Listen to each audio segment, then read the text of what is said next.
Sınaq testinin düzgün cavablarını tapmağa davam edək. 14-cü testdə choose the line of nouns in the plural. Cəmdə olan isimlərin sırası seçilməlidir. A variantı acrobatics people. Burada acrobatics sözündəki S şəkilsi sizi çaşdırmasın. Çünki idman növlərini, idman adlarını bildirən sözlər, hətta baxmayaraq ki, sonunda S şəkilçisi var, onlar təkdə sayılırlar. Bu fen adlarına da daxildir. Məsələn, mathematics daha doğrusu. Sondakı S sizi çaşdırmasın. Onlar təkdə hesab olunurlar. Ona görə A variantı düzgün deyil. News təkdədir, sneakers bəli cəmdədir. Amma news bizə kifayətdir. Boots cəmdədir, focus təkdədir. Ona görə bunlar səhvdirlər.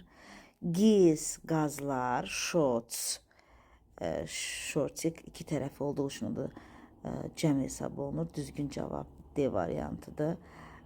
Və pants cəmdədir, progress isə təkdə sayılmayan isimdir. Düzgün cavab D variantı oldu.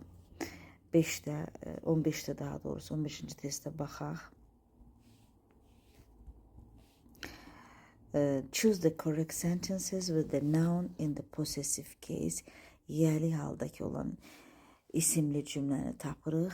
Birinci, we are invited to the Mrs. Smith party. Yəni biz Smithlərin şənliyinə dəvət olunduq. Necə olmalıydı? Burada Smith S-dən sonra apostrof qoyulmalıydı. Səhv yazılıb. Birincisi səhvdir. Düzgün biz də variantı seçməliyik. Correct.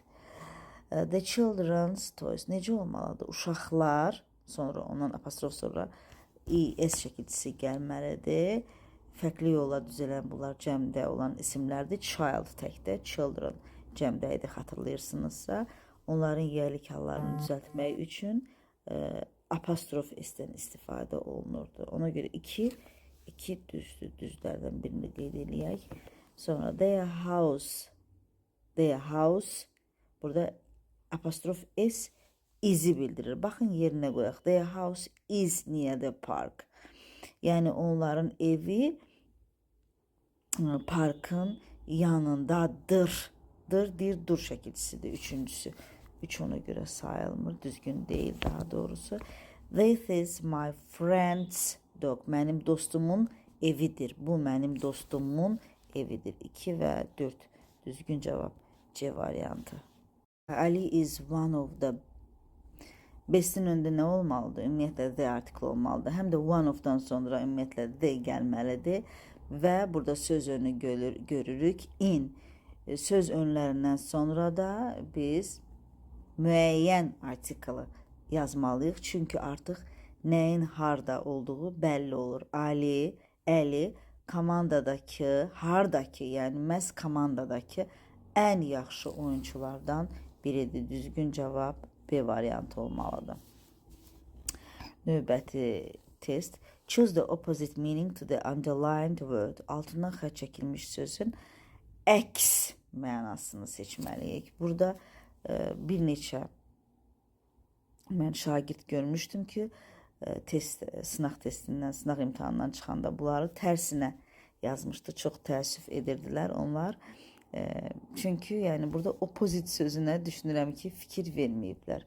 Sinonimi seçmişdilər. Çox maraqlıdır. Mənanı bilib, amma sinonimi seçmişdi bu imtahandan çıxanların çoxu. Depression, yəni depressiya. After losing his job, o öz işini itirəndən sonra he fell into depression.